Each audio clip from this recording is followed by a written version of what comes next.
যুব সমাজকে কিভাবে আল্লাহর দিকে নিয়ে আসা যায়, একটা সূত্রে গেঁথে ফেলা যায়, বরেণ্য ওলামায়ে কেরামদেরকে কিভাবে একটা জামায়ার মধ্যে আনা যায়, একটা আমিরুল মুমিনিন নিয়ে আসা যায়, এইসব চিন্তা করেন না কেন?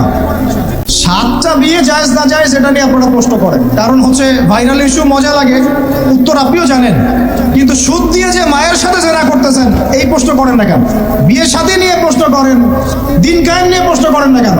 শীতের দিনে বিয়ে করতে মজা লাগে না লাগে এইসব আলোচনা হয়, আল্লাহর জমিনের দাওয়াত দিয়ে কথা বলেন না কেন? সারাদিন কি এইসব মাসলা মাসাইলে শিখতে থাকবেন? সারা জীবন এগুলোই করতে থাকবেন? সময় নাই হাতে আমাদের। এই জায়গাগুলো কে পূরণ করবে?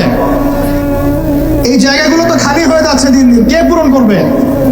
অনলাইনে বসে বসে পোস্ট লেখা সহজ, সমালোচনা করা সহজ, একটা কমেন্ট করা সহজ, লাইক শেয়ার দেওয়া সহজ। এই চেয়ারগুলো আপনি এসে পূরণ করেন, আসেন। এই চেয়ারগুলো উম্মার নেতৃত্ব প্রদানকারী জায়গাগুলো আপনারা পূরণ করেন, আসেন। পড়াশোনা করেন, সাহসী হন, সবরের পরিচয় দেন, মুজাহাদা করেন, প্রশিক্ষিত হন, হয়ে আসেন, কথা বলেন, জামা গড়ে তোলেন, উম্মাকে নেতৃত্ব দেন, আসেন।